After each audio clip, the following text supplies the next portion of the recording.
mic. Yeah. All I need is one mic. Yeah. All I need is one mic. Hey everybody, welcome back to One Mic, where I watch shit so you don't have to. And today I'm here to talk about Season 1, Episodes 3 and 4 of Amazon's Outer Range. These two episodes are titled The Time and the Loss.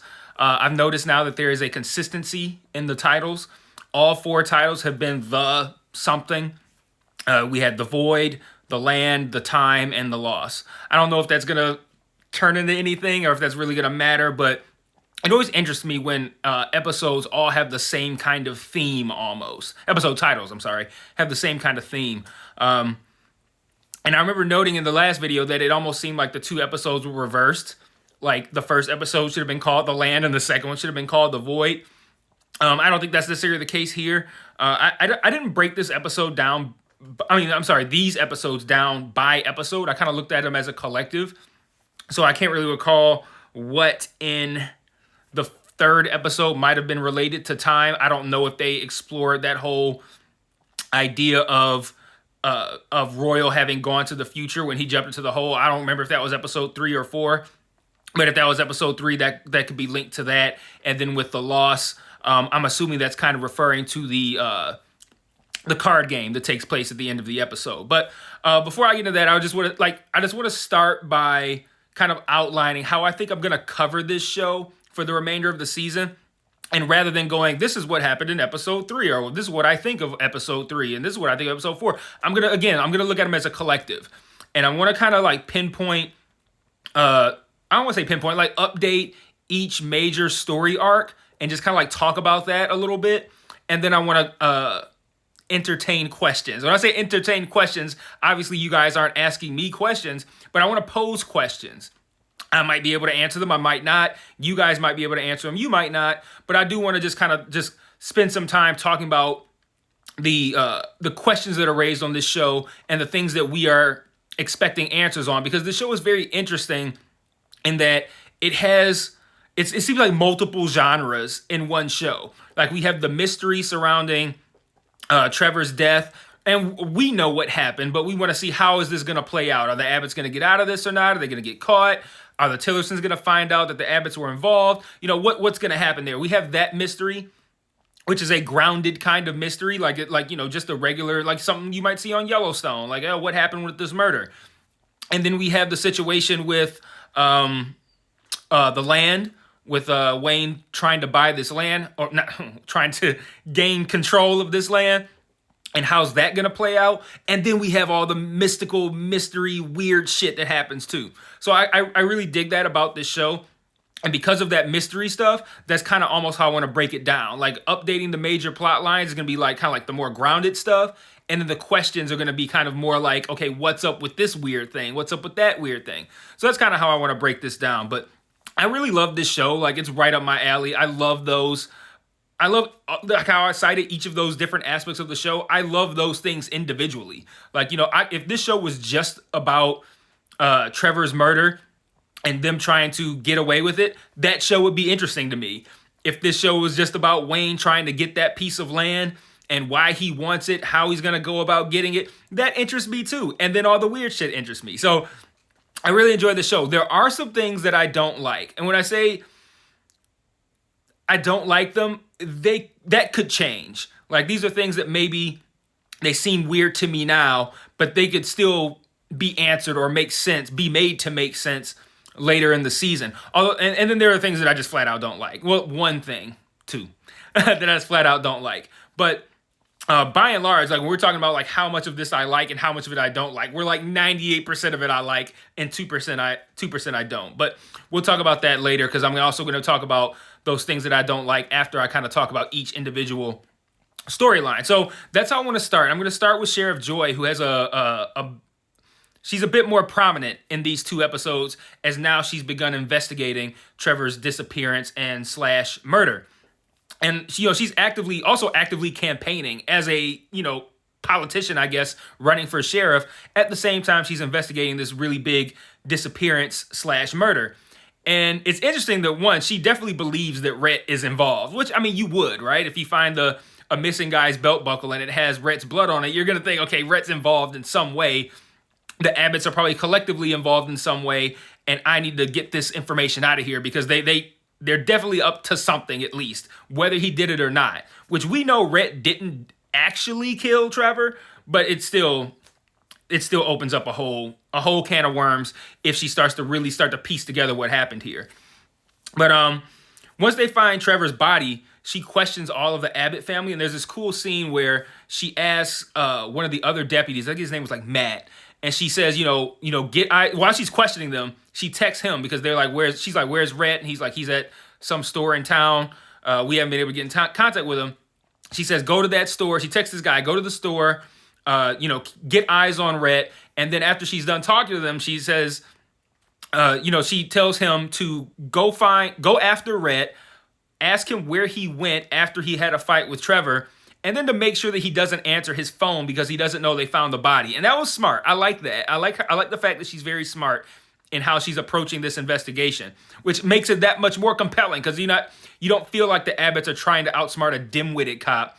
It's very clear they're trying to outsmart somebody who's real fucking smart. So that's gonna make that really interesting. But I love that scene because Perry immediately, as soon as we see her say that, it immediately cuts to Royal telling Perry to call Rhett and let him know. And so I like that. I like that exhibition of how smart she is, and I liked how way that eventually played out as well. That was a pretty cool and intense scene. Maria says that she was with him, which she was not, but she recants that under pressure, and then that results in Joy trying to essentially pit Perry and Rhett against one another by interrogating them in separate rooms, giving them different facts that are kind of meant to get them to either admit what they know or possibly throw the other brother under the bus. It doesn't work out, but it's enough to drive a bit of a wedge between them. Once they get out, I'm assuming that was Royal's lawyer that showed up at the station with him. Once they get out, they do argue right in the street, and it does seem like they are kind of like driving a wedge. Well, they being the show, but Joy specifically is successful in trying to drive this wedge in between Perry and Rhett and Royal, and maybe can like shush out some sort of information out of one of them if one of them gets upset with another. So I like what she's doing there. I really enjoyed seeing her work at this case because like it helps raise the stakes. Like you really feel like something's at stake because she's so good at what she's doing, and the Abbotts are doing their best to try to cover it up. But like she's too good. Like I feel like she's gonna figure something out pretty soon. And then I want to talk about Royal and the Abbotts. And I know there's probably things you like. Why did you talk about this? Why did you talk about this? There's a lot of stuff I won't be able to talk about just from time constraints. But a lot of those things are gonna I'm gonna be bringing up other things in my question section. But as for Royal and the Abbotts, that's where I want to move to next. I like this fight. I don't want to say I like the fight, but I like the scene between Royal and Cecilia where they argue. And Cecilia's kind of like, I've been standing by you this whole time through all the shit that we've been through over all of this time. And now here you are essentially telling me you got to do this on your own. And then he doesn't even answer. And like, that would drive me crazy. Like, motherfucker, I ask you a question. Don't just stand there and not say shit. Say, I don't know. Say, I don't want to talk about it. Whatever. Say something. Don't just stand there and ignore me. Like, I'd have blew his shit out if he did that to me. I hate that. I don't let my kids do that either. Like, if I ask them a question, they don't answer, it's a problem. Like, you heard what I said. Answer the question. Like, I don't care what the answer is. I don't care that you're crying at me making you answer, but you're going to answer. So, like, that would drive me crazy if I had dedicated as much effort into making this marriage work and making sure I stick by my, for me, wife, for Cecilia, husband, just to have him ignore her like that. That would drive me crazy. But like I said, Trevor's belt buckle has Rhett's blood on it. So Royal steals it from the station and throws it into the hole, which I kind of don't really get that because I'm like, that you returned from the hole. I don't know if Trevor had returned yet at that point, but Trevor returned from the hole. Like, who's to say this bloody belt buckle's not going to return from the hole? But we'll see. So Royal's granddaughter, Amy, Perry's daughter, finds Trevor's body, and that leads to the family being interrogated, which led to the scene that I mentioned about the phone call and not letting Rhett answer his phone. And also, meanwhile, Royal meets with Autumn a couple of times. He meets with her once to ask her basically just to not talk about the hole. And she basically says, I won't talk about it, which she ends up doing later. That irritated me. He didn't call her out on it, but she did it at the card game.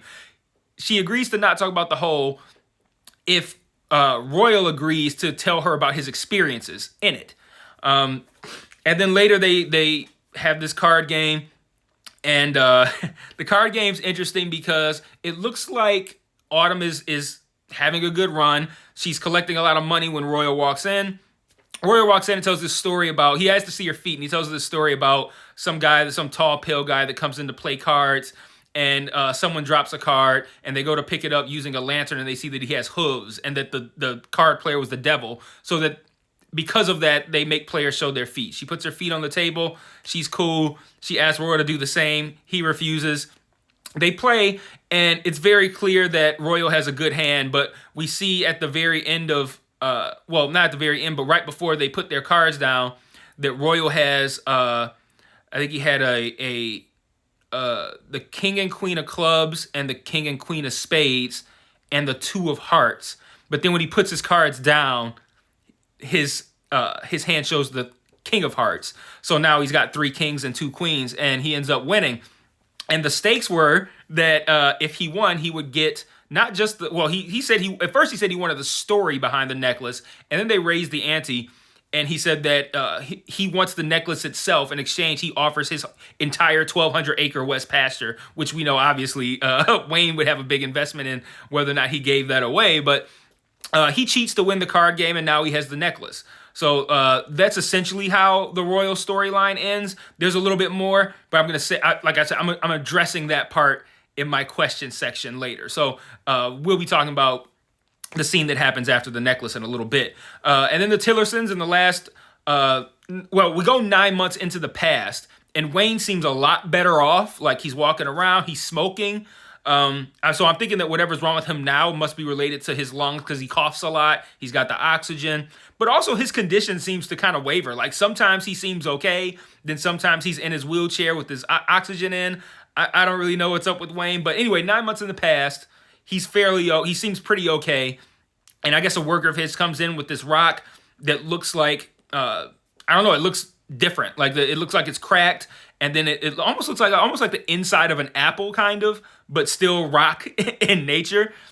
And later he spills his drink on this rock, and it seems like actually like come alive on the inside. But he finds this rock, and he's completely overjoyed. He knows what this means. We don't. He starts to explain it to Patricia later. Patricia is his wife. Well, I might as well just move on to that. He starts to explain it to Patricia later, and then doesn't explain it. He just starts singing instead for whatever fucking reason. And so we still don't know what's up with that rock. But like I said, after Trevor's body is found, his mother, Wayne's, I'm assuming, ex-wife, who I guess lives in Aspen now, she comes back for the funeral, and it's clear she's going to be a problem. She opens up the casket during the funeral and then notes Perry's reaction to seeing Trevor being dead and says that she believes that Perry is the one who killed Trevor. And then lastly, with Autumn, we see Autumn pick up a prescription for lamotrigine. I looked that up. It's a medication for, what is it? It's for seizures and to treat bipolar disorder. I don't know where we're going to go with that just yet, but there's that bit of information in case you watched this episode and you didn't look that up. And she said something like, I need to stay straight or something like that. So there might be some bipolar going on there with her. I'm sure we'll find out. Like I said, she makes a deal to not talk about the hole in exchange for Royal talking about his experiences in it. And then she sure enough does talk about the hole, like at the card game. She's like, Royal Abbott's mad because I pushed him in a hole. I'm thinking, like, you just said you weren't going to talk about it. But she also appears to have a necklace, the necklace that Royal wants, that appears to possibly have that same rock within it. So that's kind of like a bare bones kind of update on where everybody stands after these 2 episodes. And like I said, Royal ends up winning that card game and winning that necklace. So before I get to kind of like my question section, which is where I think kind of like the meat of this video. Not the meat of it, because it's not gonna be the longest portion, but that's where I think a lot of the stuff that is the most interesting in this show and out of these episodes is that's where we're gonna place that stuff. But I want to talk about a couple of the problems I have. Now, these things could be explained later. Like I said earlier, these problems could become things that I no longer have a problem with, but we'll see. One, I don't really like these weird tonal changes that don't really make sense. Like after Wayne got that rock, the way he was like holding it almost like a baby and dancing with it, that was weird. I didn't like him singing instead of just explaining what the rock was. That was weird. This random tangent about bats after Luke mentions, like, he says something like, oh, the hearing's at the end of the month. He's like, you know what else has hearing? Bats. And he just goes this whole thing about bats. Again, maybe that was just lost on me and that made sense. But like these weird kind of conversations that don't really seem to fit in with the character or with the rest of the story. And it's weird for me to say, like, there are these moments that don't fit in with this show. And this show is replete with weird moments. But then there are moments that are extra weird that just don't seem to fit in with the casual, normal weirdness that we have in this show. Joy goes to meet with this commerce member, and this dude talks about like finding a mastodon in a cave and what she's gonna do about mastodons if she becomes like that kind of shit. I don't know. I don't really like that. And again, those things could be made to make sense later, and I'll be retracting this displeasure. But as of right now, like, that just seemed really weird. Like, I can't figure out why that scene was in the episode. Like, nothing came of that other than the fact that she had a weird fucking conversation about mastodons. Now, if mastodons come back up again later, maybe I don't dislike that scene as much. But as of now, really weird. I don't like how dark this show gets. And what I mean that in a very literal sense. Like, if there's a nighttime scene, it's virtually impossible to see anything. I watched the first 2 episodes in complete pitch blackness. It was nighttime. I had the blinds drawn. The lights were off. There was still stuff I just could not make out when they had night scenes. And then these 2 episodes I watched on my computer in a much more, it's a lot more compact. I can make this room as pretty much as dark as I want it. Well, not quite, but there was a dark scene at the beginning of, I think, episode 3 where it's just like, what the fuck is going on? Like, they got to work with like the lighting or the contrast or something when they have these nighttime scenes, because this isn't the kind of show where you want to put something on the screen that the viewer can't see. Everything is important. I need to see everything crystal clearly so I can make sure that I'm following along with what you're putting down. Don't have these scenes where I can't see shit. Like, that really fucking irritates me. You know what else fucking irritates me? Noah Reid singing in every fucking episode for no reason.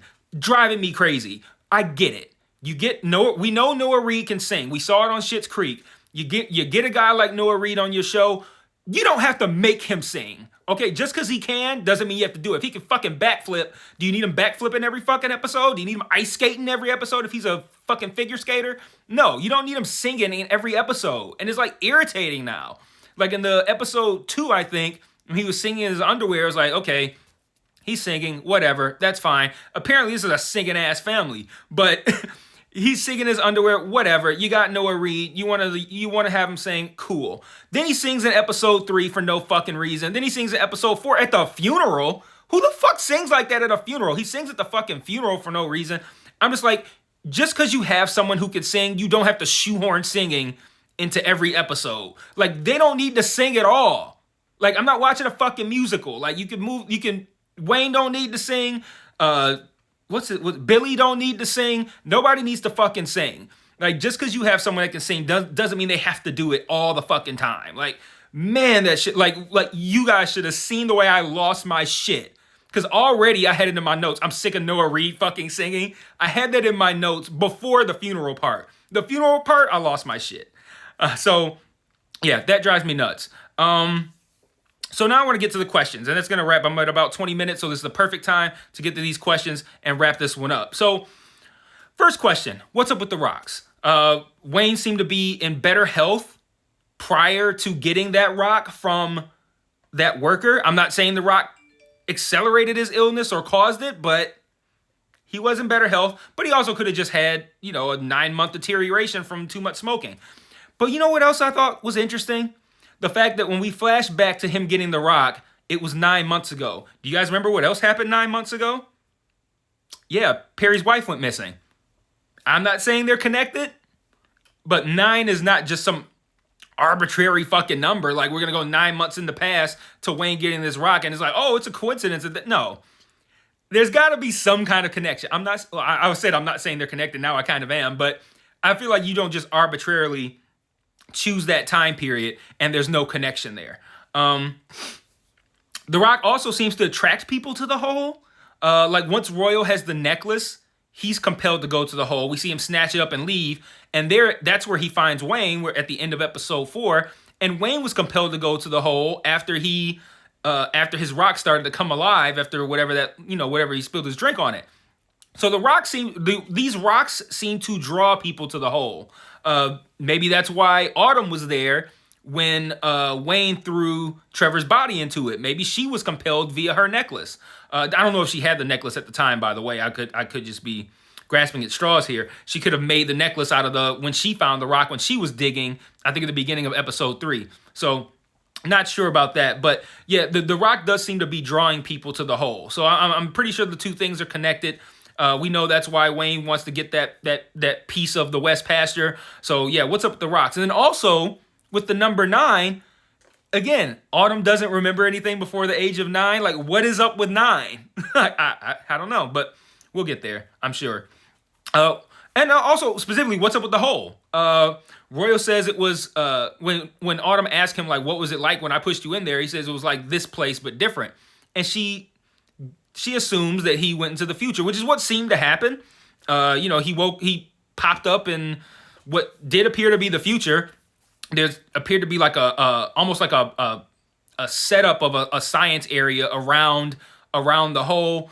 His wife said he'd been dead for 2 years. He dives back in. I'm going to assume that once he dives back in is when he came back in the present day timeline.